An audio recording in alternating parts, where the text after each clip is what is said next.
Bonjour les élèves. Aujourd'hui, nous allons apprendre une nouvelle matière qui est la soustraction avec emprunt. Vous avez déjà appris la soustraction normale. Par exemple, si je vous mets une soustraction 2234 moins 1124. Donc, vous vous rappelez de ces soustractions.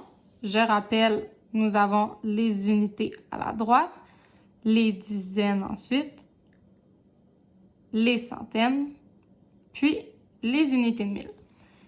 Je te rappelle, je m'assure d'avoir toutes mes unités dans la même colonne, mes dizaines dans la même colonne, ainsi de suite pour les centaines et les unités de mille. Donc, nous avons appris, je te rappelle, c'était quoi le truc? Donc, tu commences toujours par la droite. Ça va être la même chose pour la notion qu'on va apprendre aujourd'hui. Donc, tu commences par la droite. Je fais 4 unités moins 4 unités. Ça me donne 0 unité. 3 unités moins 2 unités. Dizaine, une dizaine.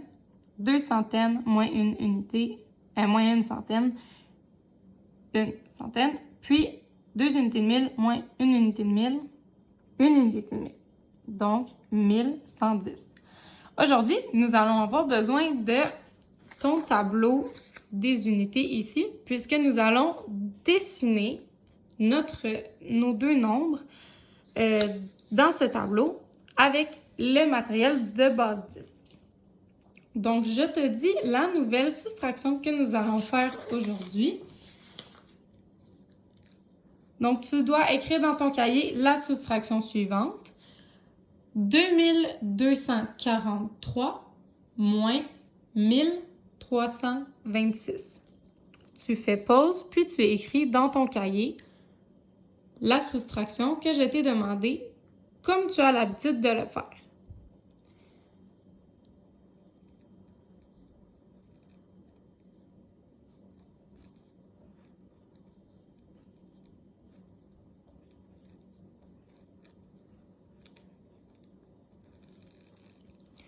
Donc, maintenant que tu l'as fait, tu devrais avoir la même chose que moi, donc 2243 moins 1326.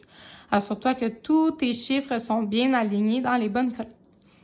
Maintenant, nous allons représenter le premier chiffre, le premier nombre ici, 2243, avec le matériel de base 10. Donc, tu vas devoir dessiner ce nombre, 2243, dans ton tableau de matériel base 10, dans ton tableau avec les colonnes. Tu pèses sur pause, tu mets le nombre 2243 avec tes unités, tes frites pour les dizaines, tes plaquettes pour les centaines, puis tes cubes pour les unités de mille. Tu me le représentes ici. Puis tu pèses sur redémarrer pour voir si tu as la bonne réponse.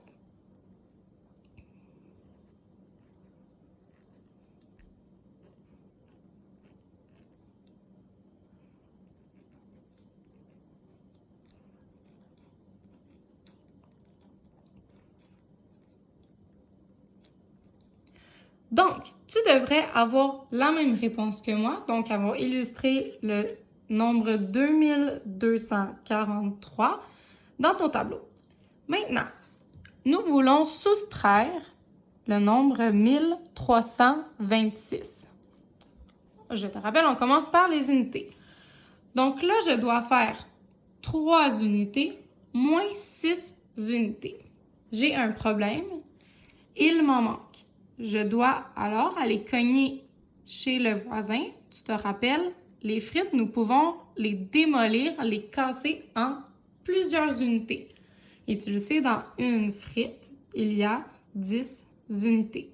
Je te le rappelle. Donc, tu vas devoir trouver un moyen de casser une frite pour enlever 6 unités.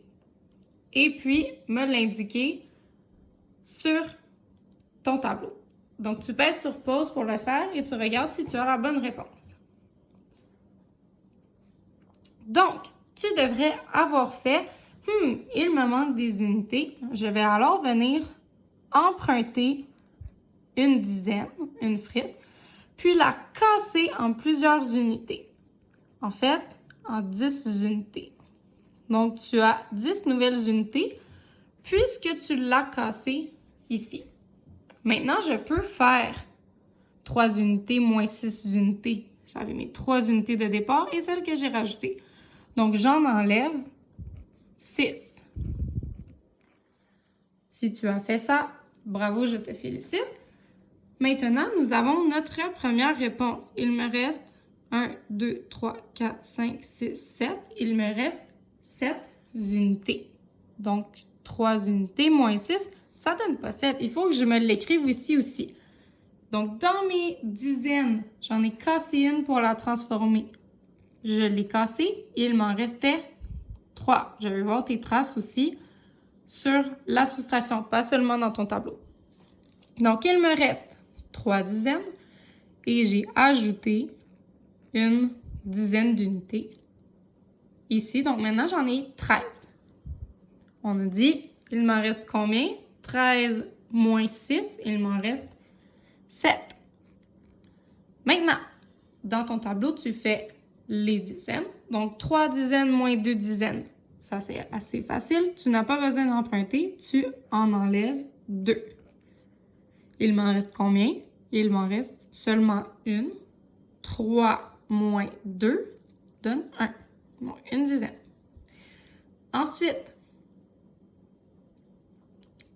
pour tes centaines, tu vas devoir encore emprunter. Donc, pèse sur pause. Fais la démarche comme je t'ai montré pour les unités, puis regarde si tu as eu la bonne réponse. Donc, tu devrais avoir dit 2 centaines moins 3 centaines, il m'en manque. Je dois aller cogner chez mon voisin d'après. Donc, je vais cogner aux unités de 1000. Tu te rappelles ton gros cube, tu peux le casser en 10 plaquettes, encore une fois. Donc, je le casse et je dessine mes 10 plaquettes.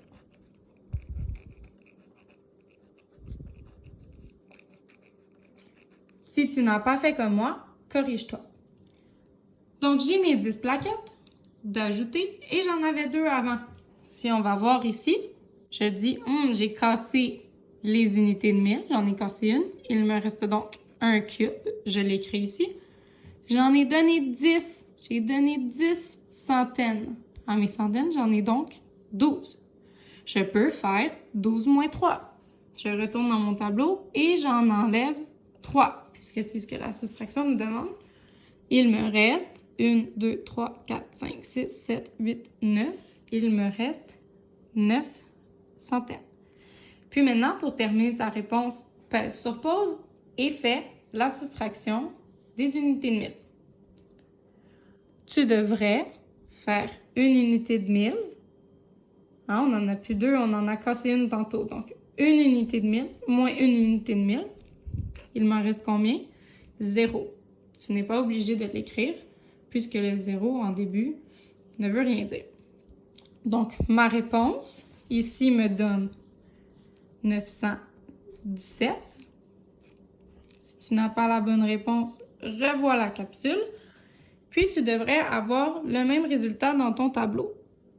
Tu peux remettre, faire un trait, comme ça, puis mettre ta réponse ici. Comme ça, quand je vais compter ton matériel en base 10, il devrait avoir seulement 917 et non 2243 comme au début. Donc, pèse sur pause, fais ton résultat en dessin base 10, puis regarde si tu as la bonne réponse.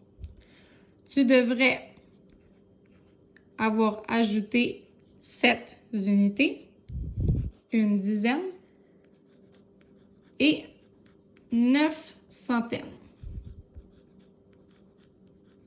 pour qu'il y ait 917. Donc, c'était la soustraction de base 10.